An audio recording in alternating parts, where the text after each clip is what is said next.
Willett is an award-winning author of more than 60 books, and he's been a full-time freelance writer and editor for almost 3 decades. He's also the host of the award-winning podcast, The Worldshapers. He's a professional actor and singer. Don't go away. We'll be right back with some more information on our featured author for today.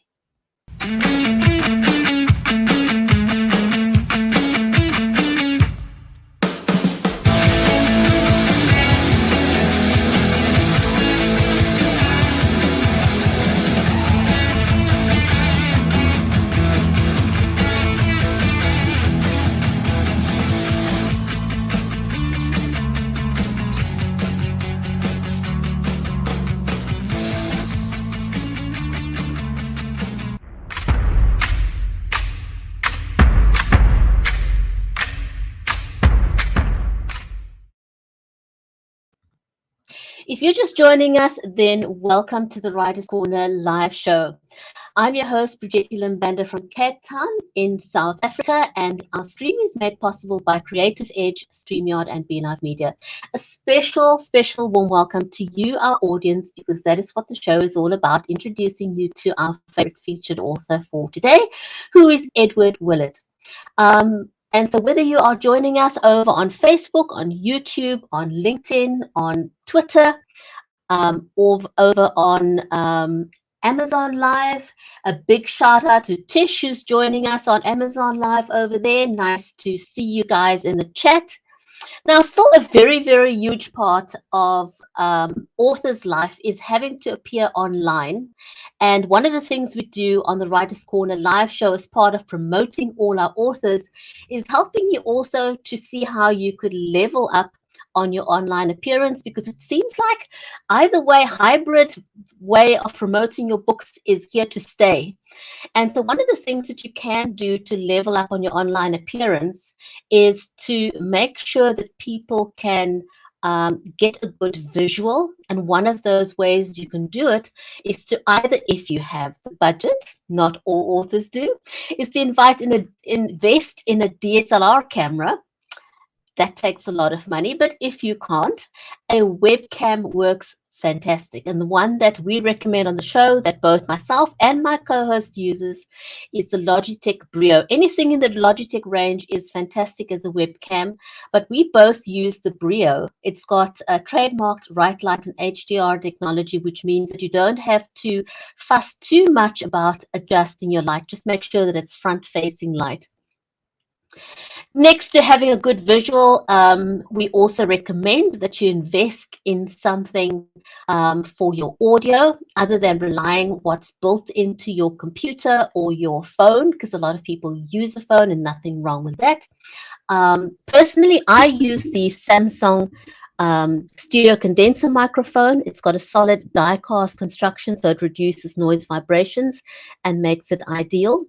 But not everyone needs to or wants to have a big microphone, and you could simply have something like the Rode Lavalier, which is just a clip-on, but it will still increase and give you great volume. And then if you are using your phone to promote your books, do make sure that you're not holding your phone in your hand. It gives people kind of a headache, or it makes them seasick when your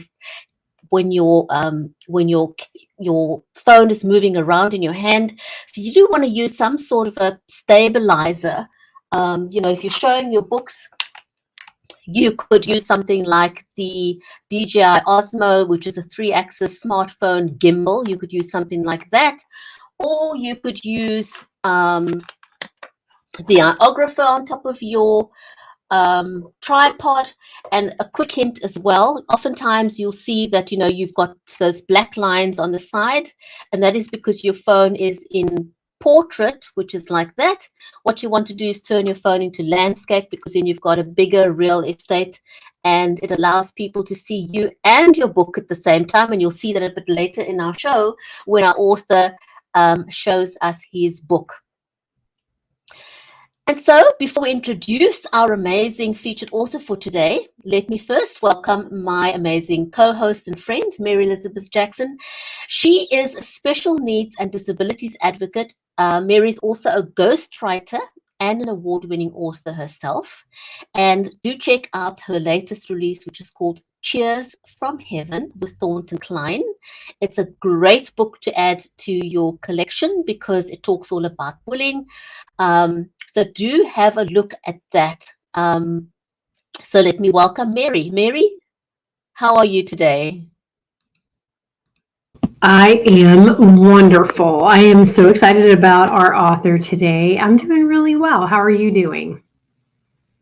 I'm good. I can't complain. I'm looking forward to chatting to our author today because he has done so much amazing work, and it'd be great to just find out how he does it. I know, just like last week, we're interviewing these great gentlemen who wear all these hats. A lot of times we see women do that, right? So it's really awesome when we can meet some guys who are wearing all these hats and doing different things and following their passions in life and just embracing what they love. So I love sharing that with our audience, and we can't wait to bring up Edward.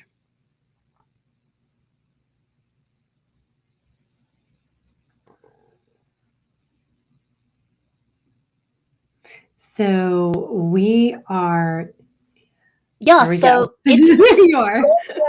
Former newspaper reporter and editor, and he has been a full-time freelance writer and editor for almost 3 decades.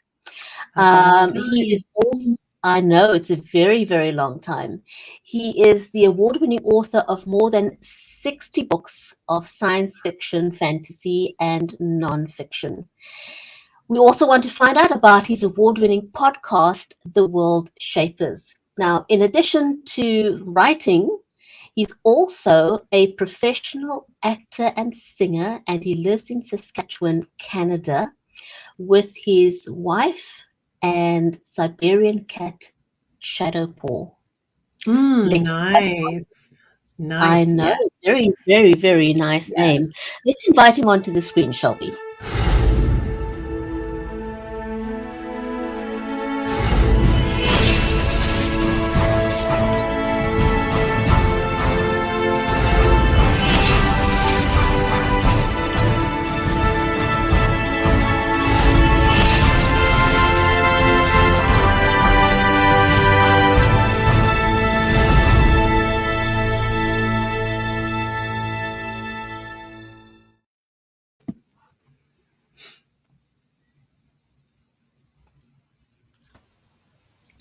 There you are. Thank you for having me on. Please welcome. Big pleasure. So you have written so many books, and you wear so many different hats. But I want to find out, as an author, I mean, with the amount of work that you churn out, who is your support? Like, who helps you churn out so much work? Because it's impossible to do this by yourself. Mm-hmm. Well, I kind of do. I mean, the big support is my wife. I married an engineer, which is a great choice for a freelance writer. So. Yes, she's busy a lot. That's what I was wanting to get at very gracefully. But no, I'm a one-man operation. My editing, writing, publishing now with my publishing company, Shadowpaw Press, named after the Siberian cat. Yeah, I don't even use beta readers. I've never gotten into doing that. So, no, it's basically me. And occasionally for something I'm putting out, I might hire a cover designer or something like that. But no, I don't. I often say about Shadowpaw Press that it's just me and the cat, and he's no help at all. well, he's kind of probably gives you some attitude once in a while, right? But yeah, well, he gets on my lap when I really need to work sometimes. But other than that, he's channeling. He's helping you channel your author, your writer, right? He helps bring that channel in. Yeah. That's Well, awesome. he gives you that feeling of comfort when you're sitting there, all hours churning out work, while your wife makes sure that the household runs smoothly so that you have time to churn out all these books. Yeah, it's just, I've been doing it for 30 years and it's just what I do. I make stuff with words. That's a really that. good way. That's a really good way I to make put stuff it. with words. Yeah, that's a really good way to put it. So, we do live stream and you do podcasting. And so tell us about your podcast and, what do you like most about it? Because there's so many there's different aspects to doing live streaming. There's different aspects to podcasting, in the sense that I think there's kind of different levels of things that are more fun to do than others. And so yours is called Worldshapers.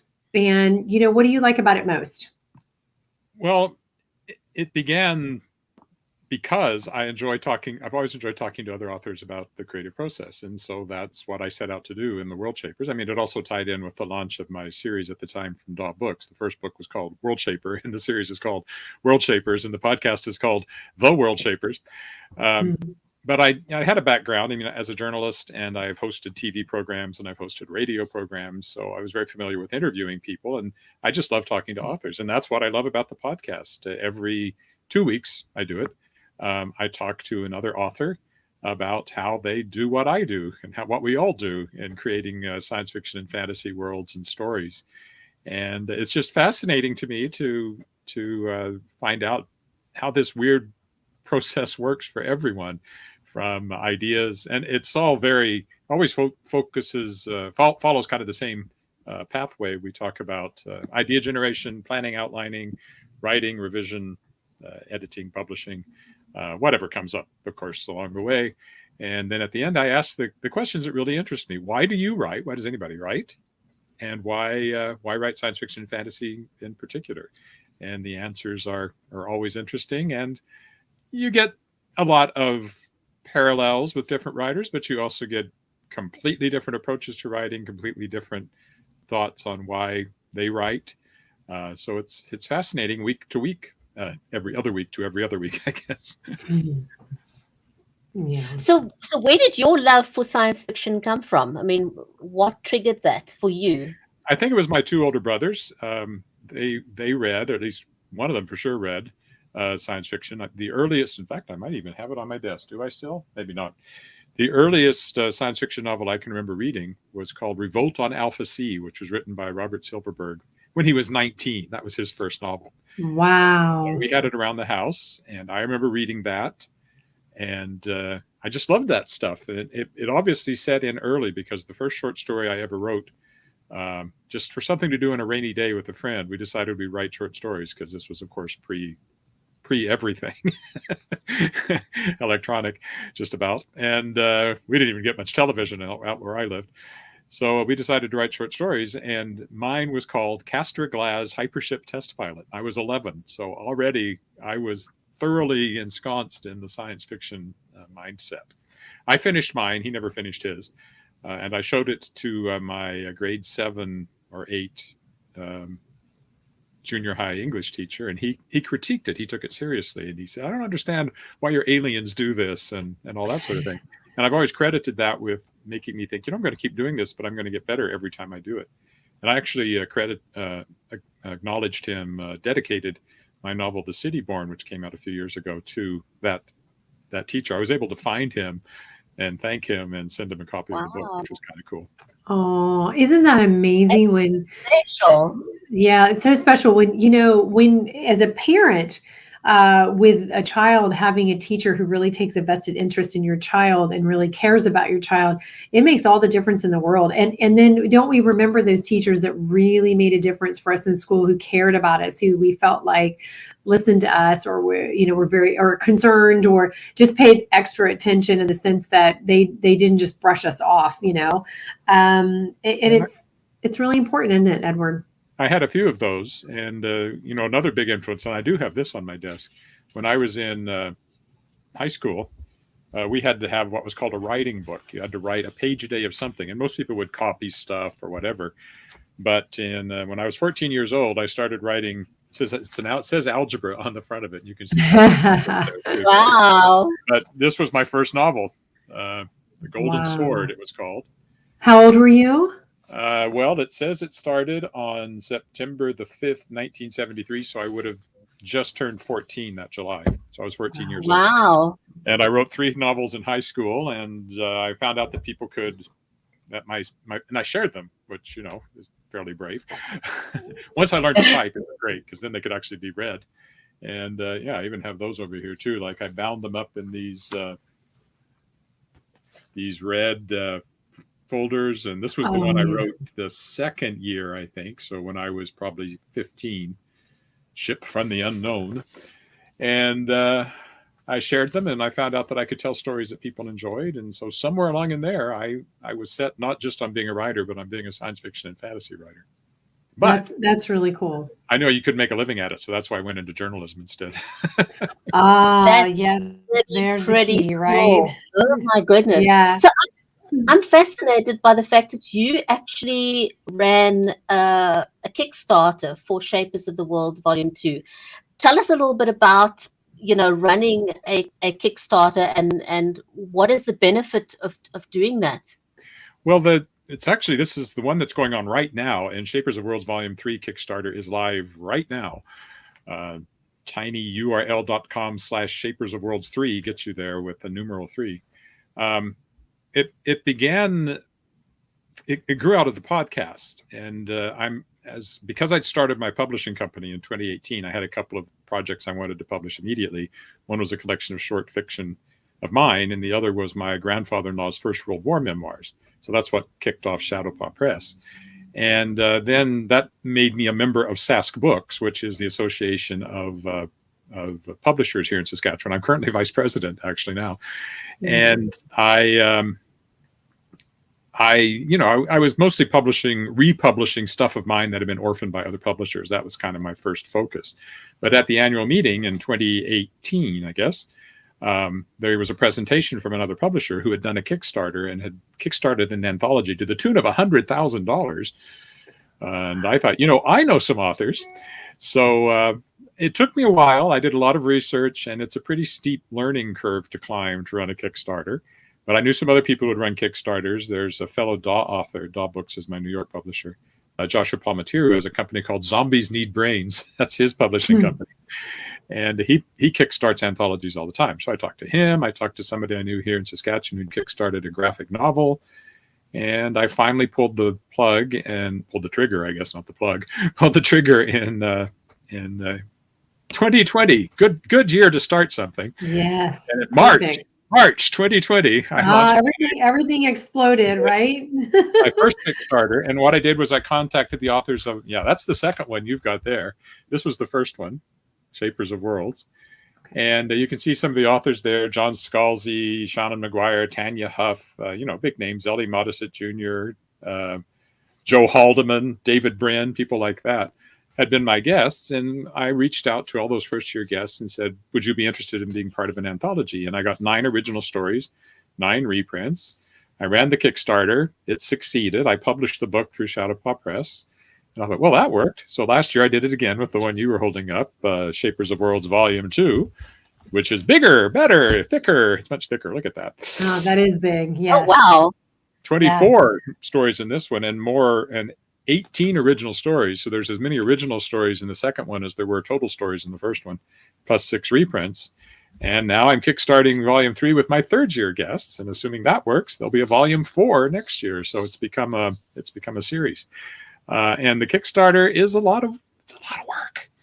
But it was the only way I could do it, because I was not interested in publishing this unless I could pay what are considered professional level pay rates to the authors. For writers, yes. So I'm paying 10 cents a word Canadian, which depending on the exchange rate is 7 to 8 cents a word US, which doesn't sound great in, freelance writing, where they tell you if you're writing an article for a big magazine, you should get $1 a word at least. That doesn't happen in science fiction short stories. But that's a decent rate, and I pay less for reprints, obviously. So I had to have that amount of money in order to make it happen. And so that's why the Kickstarter. I couldn't simply put it on And my is the credit third card. volume is the third volume going to be as many stories And or this one more? will be, it's The third 21. one. Let me see. I can tell you. I have it right here.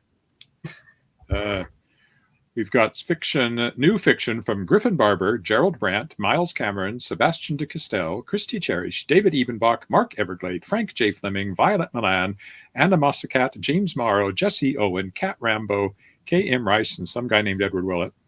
There's new poetry by Jane Yolen, and then there's reprints from Cory Doctorow, Kay Eason, Walter John Williams, and F. Paul Wilson. So again, some quite major writers, international bestsellers in there, and yeah, I'm very happy, both from the publishing company side of things. This is a major thing that Shadowpaw Press is doing, working with major publishers. You get a level of exposure you don't get because all of these authors, are also selling it or talking about it to their fans. And I just love the fact that if you told me back when I was writing those books in high school that I was going to be editing or publishing a story by Joe Haldeman, when I was reading his book, The Forever War, back when I was like 13 or whenever that came out, and you thought, down the road, you're actually going to be publishing these people that you're now reading their stories. I would have thought that would never happen, but that it's happening. And because I'm in science fiction and fantasy and I go to the conventions and stuff, I've met a lot of these people in person. I've had dinner with Joe Haldeman and his wife, Gay, and, I've met John Scalzi. I was on the first panel he was ever on a science fiction convention. That's where we met. First time he'd ever been to one. His career's gone a little higher than mine, but that's okay. So yeah, it's just a wonderful thing, and I'm just very happy that people are backing it to the extent that I'm able to keep doing it. Yeah, that makes a big difference to have all that support. So I do want to ask you, we know you use a pseudonym, and I want to ask you about that, but I do want to ask, for somebody who's young, and I'm asking for, like, my daughter and others out there, 18, writing sci-fi fantasy, what advice do you give somebody who's that young, how they can make their book amazing? There's only two pieces of advice. First, you have to read. You have to read in the field. You have to read science fiction and fantasy, and you have to read it in a way where you think, why does this story resonate with me? What do I like about this? What works? And then you have to write. There's no shortcuts. You learn to write by writing. And I think there's something innate. I think there are people that come to it much more naturally than others. Now, other people work and get better, but some people seem to, I think it comes from their reading. They kind of by osmosis, I guess. They kind of suck up all this stuff, and then they're able to do it themselves.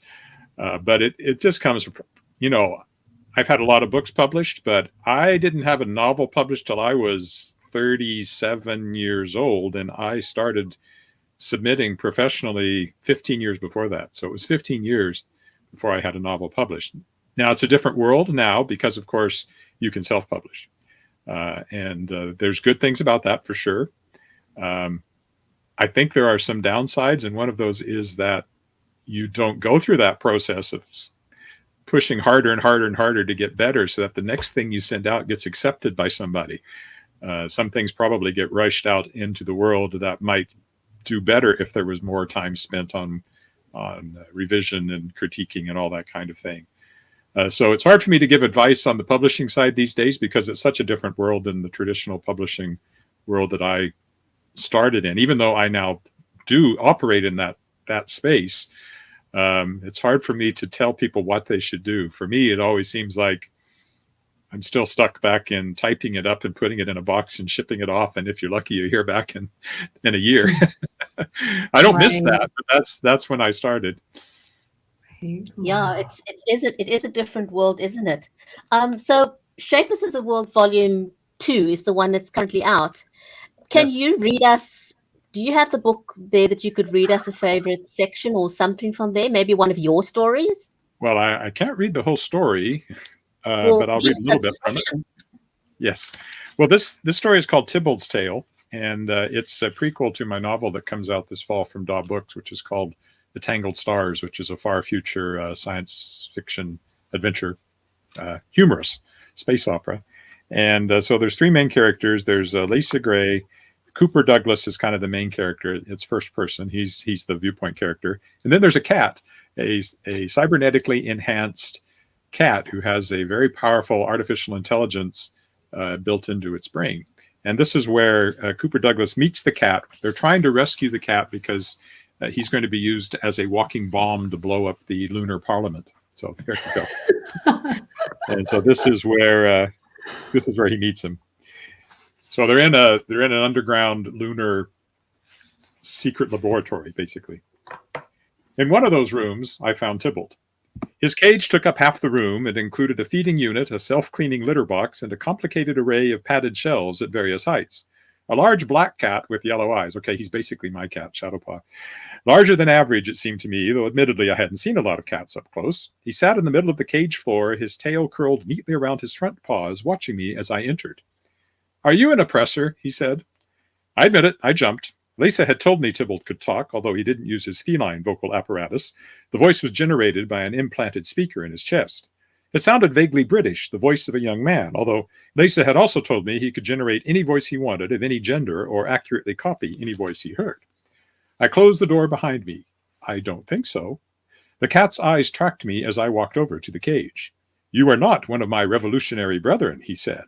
"I have been provided with a database containing all of them so that I can recognize them on sight. There are only revolutionaries and oppressors. You are not a revolutionary, therefore you are an oppressor." "See," Lisa said in my ear, "he's been literally programmed to be devoted to the cause." I crouched down so I was more on Tybalt's level and looked into his eyes. They looked like any other cat's eyes, although Lisa had said that among his modifications were sharper vision and the ability to see all colors, something ordinary cats lacked. They looked back at me, utterly inscrutable, seemingly possessed of great wisdom. "I'm neither a revolutionary nor an oppressor. I'm here to rescue you." "I do not need rescue. I am not a prisoner. You're locked in this cage for my own security." "You're wasting time," Lisa said. "Give him the treat." I reached into the breast pocket of the black vest I was wearing over my black shirt above black pants over black boots. There was no particular reason to dress all in black, but I thought it looked cool. And took out the little plastic bag Lisa had given me back in her apartment. A much nicer, more than one room, smartly decorated little place not far from the Crystal Aerodrome where we'd first met. That's where she was now, watching and listening. Inside the bag were 3 little squares of protein, ordinary cat treats, except that each contained a little something extra. A nanobot concoction of laces that would allow the AI in Tybalt's head to do something it had never been able to do before, connect to LunaNet. Connect, in short, to all the data that had been carefully denied him about, well, everything. The moon, the earth, the solar system, governments, sports teams, criminals, musicians, literature, recipes. The city he lived in, the damage that would be done to it if he followed through on the suicide bombing plan he'd been brainwashed to carry out. The people he'd kill. I opened the bag and dumped the treats into my hand. They all contained the same nanobots, but each was a different flavor to be sure Tybalt ate at least one of them. Apparently cats were picky. Still, I hesitated. I was fascinated by the creature before me. "The revolutionaries want you to blow yourself up. Why are you willing to kill yourself?" "That is what I was made for. It is my purpose." "You'll kill human beings, too." "The members of parliament are my prey. I'm a predator. Killing prey is what I do." "You'll be dead, too. You won't be able to eat them." "They are also oppressors. They must die so that the moon can be free." "You won't be around to enjoy that freedom, though. But I will have served my purpose." "You don't have to go through with it." "Of course I do." "Why?" "I just told you." He cocked his head to one side, those disconcerting eyes never wavering from my face, as if he found me the most fascinating thing he'd ever seen. "I must fulfill my purpose. Otherwise my life has no meaning." "If you continued to live, you could find a new purpose for your life. You could make your own meaning." "Is that how you run your life?" "Yes." "Does it not make you feel sad, lonely, and empty, searching for a purpose you might never find? Is that why you became an oppressor?" "I told you I'm not." "Coop," Lisa almost screamed in my ear, "quit playing with the cat. Give him his—" The last word was drowned out by a shout from behind me. "Don't move." There you go. I love it. Yes. That's kind of the That was tone of the good. novel as well, but the whole thing is that kind of tone. And you have a great voice when you're reading. Oh, So thanks. that was awesome. Yeah. So we're almost out of time, aren't we, Brigetti? It just goes by too fast, too fast. Time does go by so quickly. Yes. Yes. Oh my goodness. Edward, thank you so much. This was wonderful. Just getting to know a little bit more about your backstory and also about the book. And the third volume, when do you envisage having that out? Because we've got to have you back for that one. Well, if the Kickstarter funds, again, that's tinyurl.com/Shapers of Worlds 3 with the numeral 3. If it funds, then the book will be out this fall, November-ish, October, November. Well, we will look for that definitely. Actually, we will share it, and we're excited about having you on today. Thank you for spending some time with us today. Thanks so much for having me. Absolutely. And Tish over on Amazon says she listened intently as you were reading. And she says you were a great guest. So thanks, Tish. Edward, thank you so much. It was wonderful having you on our show. And we look forward to your Kickstarter being successful and having you back on the show again. Take care. Thank you.